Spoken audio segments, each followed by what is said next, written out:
Welcome, everybody, to another episode of Moving Markets. This is Jeffry Dunyon with Safe Option Strategy. I'm joined by a guest today. I have Kevin Hurley, the managing partner of Hurley Investments.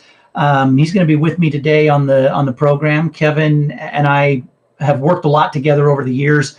Some of you that are students of mine at Safe Option Strategies know Kevin quite well. He'll fill in for me on a class and host some of the live classes from time to time. Very profitable, very successful trader, manages people's money in the market using the same kind of strategies that we employ at Safe Option Strategies. So check out Kevin. I'll give you a plug right now. Check out Kevin at either hurleyinvestments.com or myhurleyinvestments.com, either one of those places, and check out a little bit about what he's doing. To start off this morning, we're at 9:20 a.m. In the Mountain Time Zone, obviously 11:20 on the East Coast. So the stock market has been open for just a little less than 2 hours. The Dow Jones opened, close to 100 points down, went a little over 100 points down at one point in time, rebounded all the way back to almost positive territory. At one point in time, I saw that the Dow was only down 10 points, and the NASDAQ and the S&P very briefly, probably for less than 30 seconds, moved into positive territory. Right now, as we speak, the Dow is down about 65, 70 points, S&P down about 6, and the NASDAQ down about 25. So none of the indexes getting hit by anything more than maybe, what is that, about 0.25% on each one, somewhere in that neighborhood. So we're not talking about big, hefty damage. We're talking about, a down day. Yesterday, things finished strong, 200 plus points up on the Dow. Puts us in positive territory for the week because we only had about 100 point sell off, 120 point sell off on Monday. So really, when you look at where we're at right now today, if theoretically, if we spent 4 or 5 more hours right where we're at and finished where we're at right now, would be about break even on the week. And I think on Monday's program, I talked about probably by the end of the week, things are relatively flat because I think you're going to have about the same amount of upward movement as downward movement. The one thing I left out, and Kevin, I'm going to give Kevin credit. I'll let him comment on it in a minute, but I'll give him credit for this. The one thing he reminded me that I wasn't really thinking about on Monday is that we are going into a major holiday weekend. And one of the biggest holidays, one of the 4 or 5 biggest holidays in the United States each year, Memorial Day holiday. And hey, I forgot. I got to switch real quick. All month long, I've been wearing my hats that have been in support of the military. And way to go! Shout out to all the military, past, present, future. And I think when I was talking on Monday, I included a tribute to the men and women in blue all around the country that don't. That's not. I know the Memorial Day holiday was not specifically developed for them, but a lot of men and women that wear the police uniform in different cities and different counties and different states. I think they give up as much or more than anybody in the military in the way of protecting us and protecting our rights and our freedoms. So shout out to them as well, especially my 2 favorite cops in the whole world down in the LA Sheriff's Department, Dave and Wendy. If you're listening, shout out to you. Thanks for wearing the uniform every day and doing what you do. Okay, so back to the markets. Kevin reminded me we're going into a big holiday weekend, and probably, even if there was more good news than bad, even if you had a lot more positive earnings reports than bad earnings reports, you're probably getting a sell-off coming. If it's not today, it'll be tomorrow or Friday. Our theories are a little bit different on when it's coming, but I think we agree, and I think we're on the same page in terms of probably there's more of a sell-off this week than not because of going into the holiday weekend. I'm gonna turn it over to Kevin for a minute and let him tell you what is most likely driving the markets today, besides the fact that we may sell off going into the weekend. Talk a little bit about what's moving things this morning in terms of some of the economic news that's come out. Certainly. Well, thanks for having me. I heard your last 2 podcasts, and let's face it, Jeffrey, I want to be part of it. Always like Jeffrey's commentary and point of view. Go Monster. I'm an avid drinker as well. With that said, obviously this week is going to be a holiday week, so we're probably thinly traded towards the end of the week. It's also the first big week of retail earnings. And if Jeffrey hasn't told you already, retail earnings are just an example to move significantly one day and to gain it back the next, or vice versa. It's amazing how Kohl's or Nordstrom's can be a market predictor or an economy predictor on how well our GDP is going because of one store. Yet then the next day, oh, really, it's Walmart or Sears or TJX and Urban Outfitters. It's just, in all honesty, when you're looking at retail reports, it's a day trade. It's a movement for that day based on that retailer, on what analyst thinks that it justifies our GDP or our, how well our economy is doing. When in reality, it doesn't. So we're going to have wishy-washy days for this week going into next week, maybe even into that third week where we finish off with retail sales. Not to mention holiday week. So most money managers, I think they take today off. Today's it. They put it down. They go out and they go on vacation today. And they don't spend the time watching the markets or accounts like they should. It's, hey, it's a holiday, thinly traded, not a big deal. I'm out of here, and off they go. So it'll be interesting to see where we end up. Agreed. I agree completely. The one thing that, and again, we're not on a different page. We have a slightly different time frame on what we think is going to. I think there's a few more money managers in the current climate with the China trade war, with some of the turmoil that's created. I think there's a few more of those big money managers that maybe stick around today and tomorrow, and the bigger sell off is Friday. I think the big wigs who have that luxury of leaving for a longer weekend, True. They're not the guys necessarily pulling the triggers on the page. They're going to give the marching orders to the minions. They're going to say, do this and this and this over Thursday and Friday. So I think probably, those middle salary people, the ones that are only making $1 million a year running the hedge funds, the middle range salaries, they're going to stay around until Thursday afternoon and have orders set up to take place on Friday. Otherwise, I'm in agreement with what Kevin says. Last night, retail earnings reports came out for Lowe's and Nordstrom's, and they both had some pretty big misses, but Target had a big hit. Target is up, I think, $7 a share today, which makes it almost a 10% move to the upside right now. And what Target did that was impressive is that Target had a 40% increase in their online sales. Target is making, they're just simply, by appearances, by numbers, and I don't sit in the board meetings, I don't sit in shareholder meetings, I don't trade or own Target, but the appearances to the average investor who may buy and sell Target shares or play option trades on Target is that they're more serious about competing in that online space. Their online orders and online revenues going up 40%. That's a big deal. That's a big increase.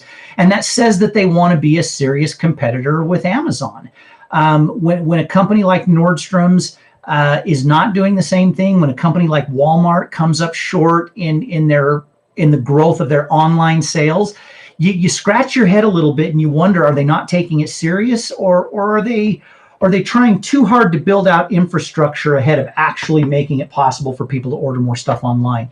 And so I think you've got that situation going on with Target. They're impressing the investment community, if for no other reason, by showing that they're serious about boosting their online sales, and then they have the numbers to back it up.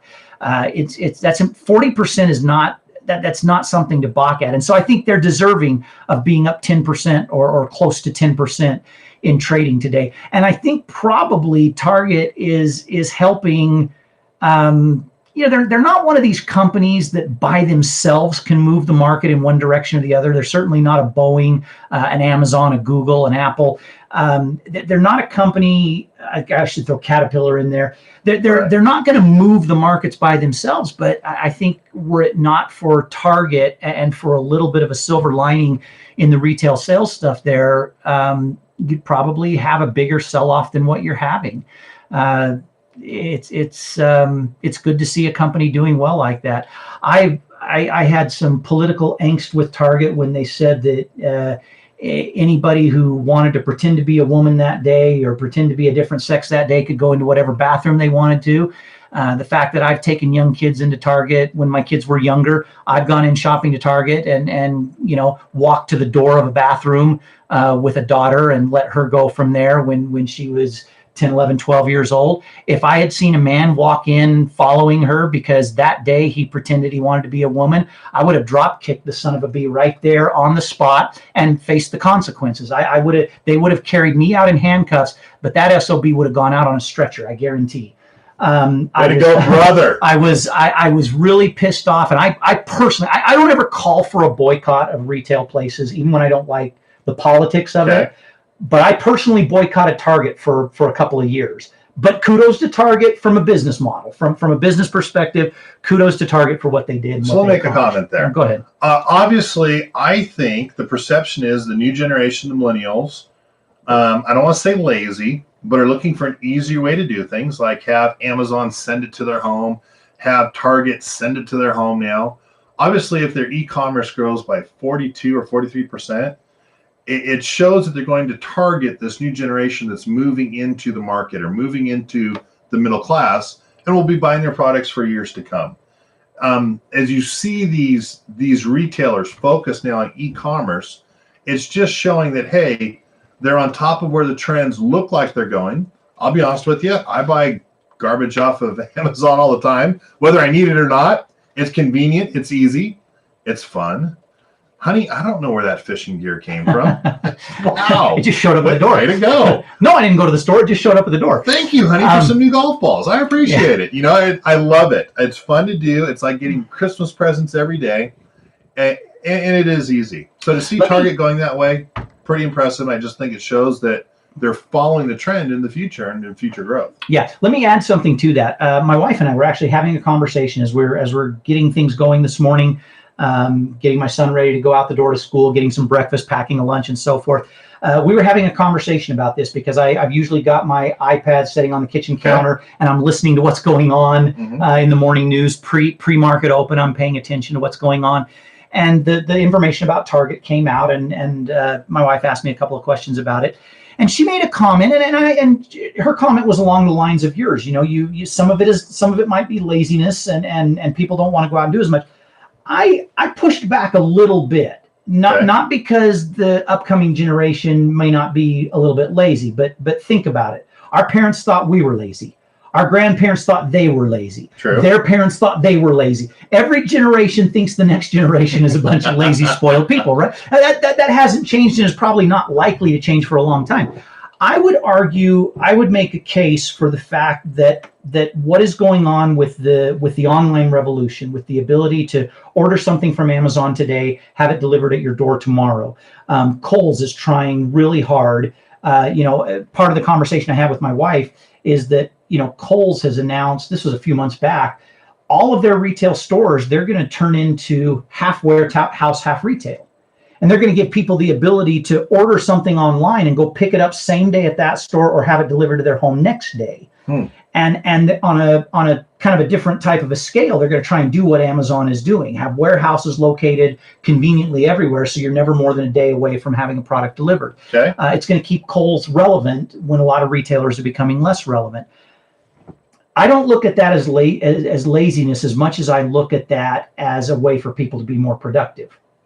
Okay, the younger generation is always going to be lazy by our standards. And maybe each successive generation, it's going to get a little bit worse. Maybe each generation that goes along, it's a little bit more lazy than the generation was before. But we're always going to accuse the upcoming generation of being a little bit lazier than we were.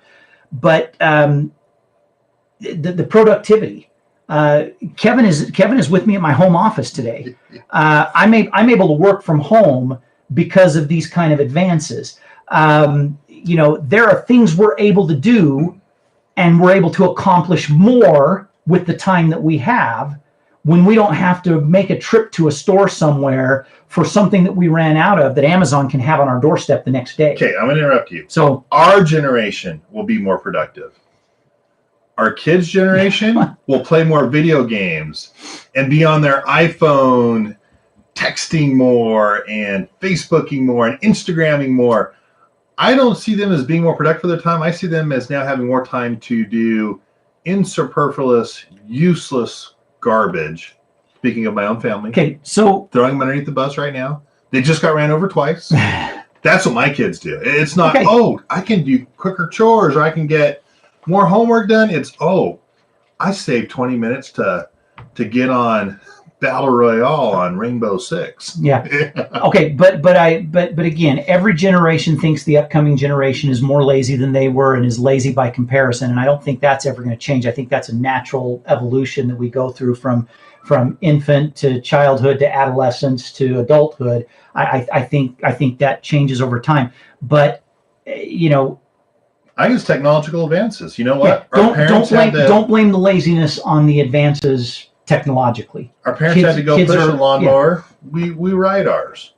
Our kids, they hire someone to mow the lawn for them. It's technological advances. Yeah. Well, okay. You know what? This is actually a fantastic segue into, and this is going to be, if you haven't already noticed, because probably if you're listening to the podcast, you see that it's a longer one. This is going to be a little bit longer than normal. Usually we try and go 20 to 25 minutes on the podcast. We're probably going to be about 30 minutes today. Perfect segue into the second half. Yes.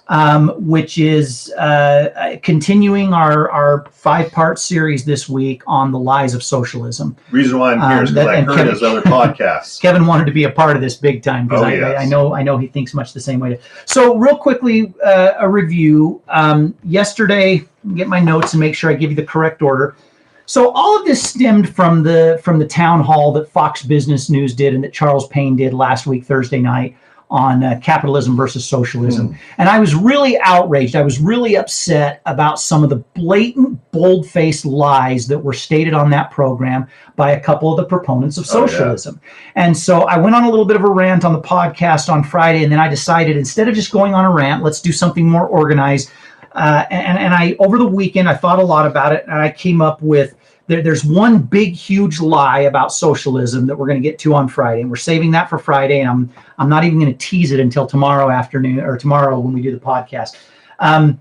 So on Monday, we talked about the lie that socialism has ever worked, that it ever has worked anywhere in the history of this world, and it simply has not. If you're defining it honestly, if you're defining it, if you're looking at true examples of socialism, not things that we want to label socialism to try and make it sound like socialism has worked.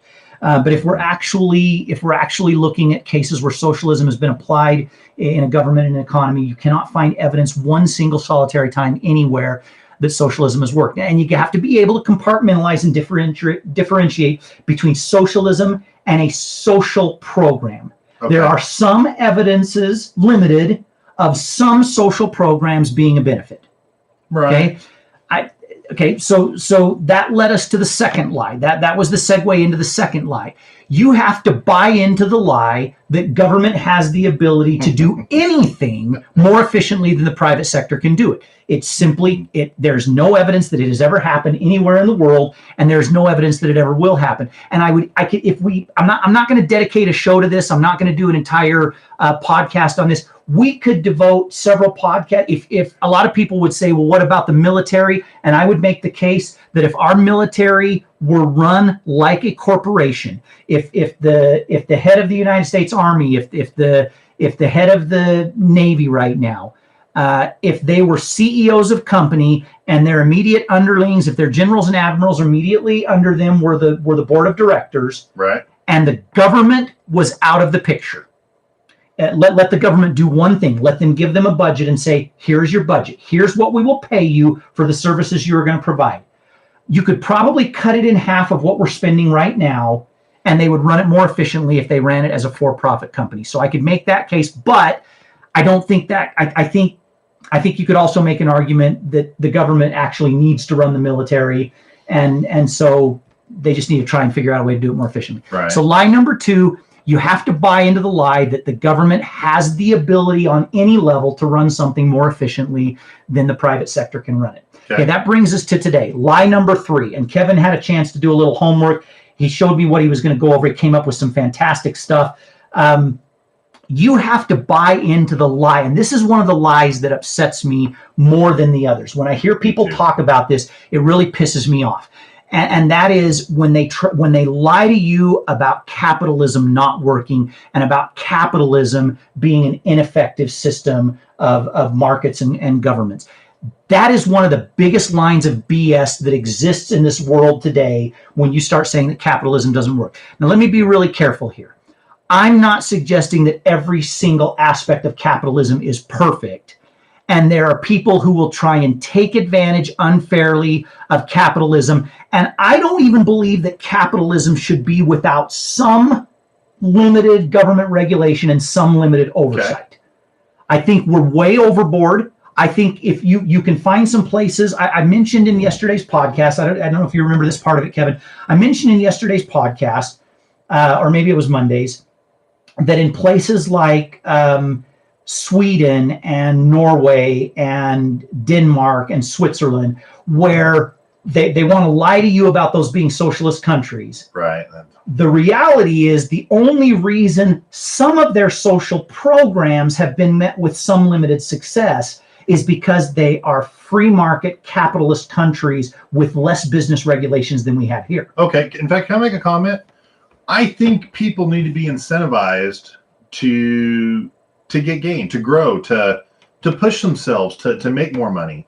I'm not saying that some people don't take advantage of the system and steal or lie their way into some of those positions. But in all honesty, if there's no incentive, if there's no golden carrot or carrot stuck out in front of me, I don't see a lot of need or want or desire to do anything in all reality.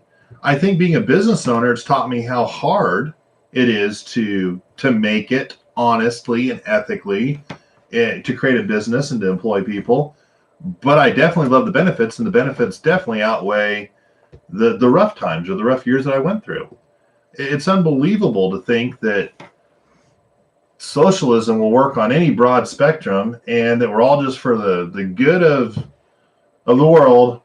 Hey, I'm good. I don't need a whole lot of money. I don't want or desire things. I'm just going to do the bare minimum and we're all going to be great. It's ridiculous. Absolutely ridiculous. Yeah, agreed. So one of the biggest ways the lie is packaged, and one of the biggest ways the lie is presented, is when you hear people like Alexandria Ocasio-Cortez and Elizabeth Warren and Bernie Sanders.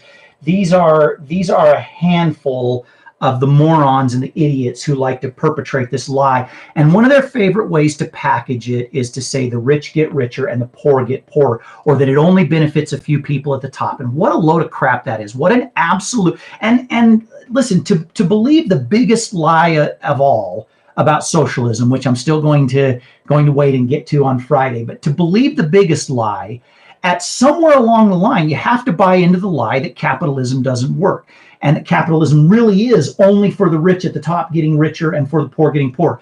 Kevin, you showed me some stuff that you found yesterday online or this morning online. Go over some of the information that you found that completely, and folks, this is kind of the underlying theme of all of these lies about socialism, is that you have to be willing to ignore facts.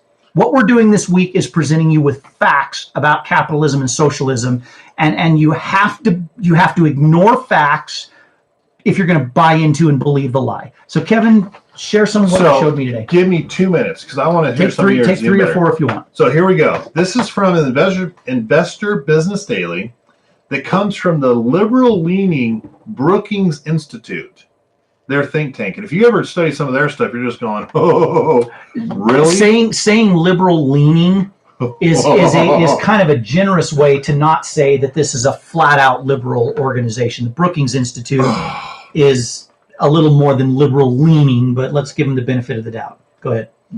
Saying they're not 100% full of crap. Here we go. Their own study validates what all of us have known for forever. And plain and simple, it comes down to capitalism makes everyone wealthier, even the poor. In fact, and I'm just going to give you some statistics here. The Brookings study asserts that in 2 years, 2020, the majority of the world's estimated 7.5 billion people will now be defined as middle class. How do they define middle class? As anyone who can pay for food, shelter, and clothing, with enough left over to supply some luxuries, such as TV, motorbike or car, higher education, or home improvements. As you start to go through facts, middle class has about $35 trillion in spending money, or now 1/3 of the GDP of the world's total GDP can now be used in spending money outside of necessities. We obviously have, let's go, where's the other part I'm going to say? We also have, here we go, unbelievable, absolutely unbelievable. The people living in absolute poverty that's defined by less than $1 a month, fell by 235 million people over the last year. From 1976 to 1978, the number of living in absolute poverty has fallen by over 43%.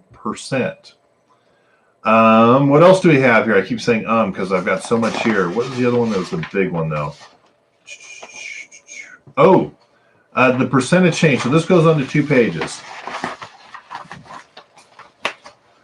According to the World Bank data found by the Brookings Institute, average real global per capita GDP per person after subtracting inflation, so they try to slant it in their favor.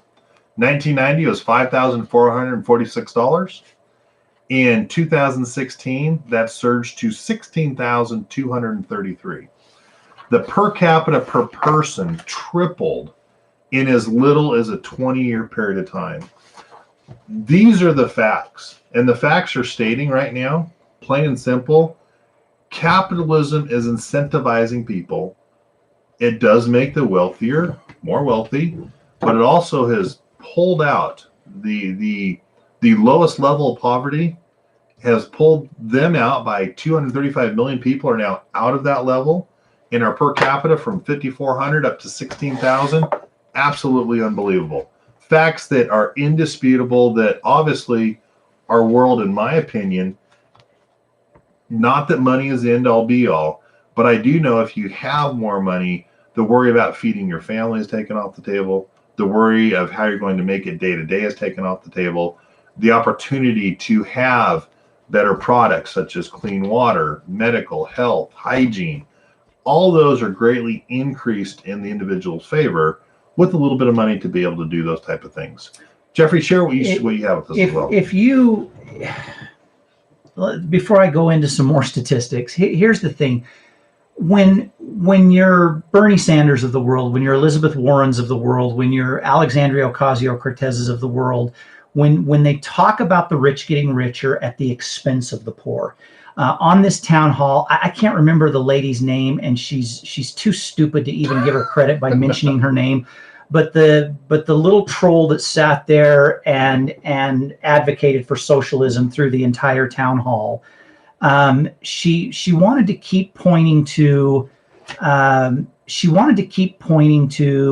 the homeless in New York, and she wanted to talk about, she works with high schools and with schools in New York, and kids come to school hungry, and kids come to school who are homeless.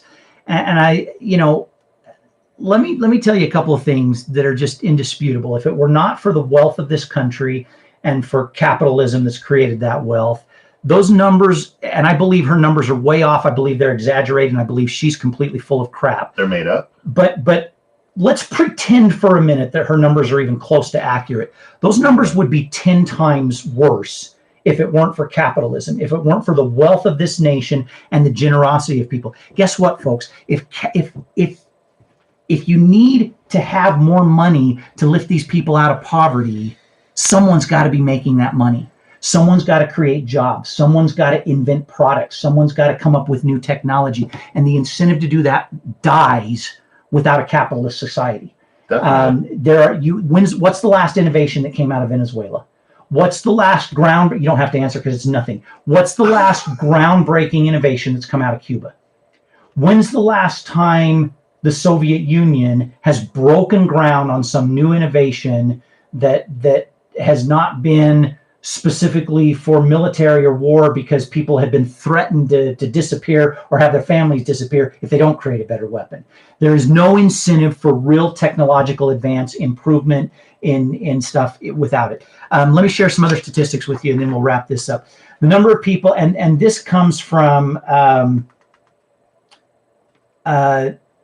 this one comes from the American Enterprise Institute. The number of people living in extreme poverty worldwide declined by 80% from 1970 to 2006. That goes right hand in hand with some of yours.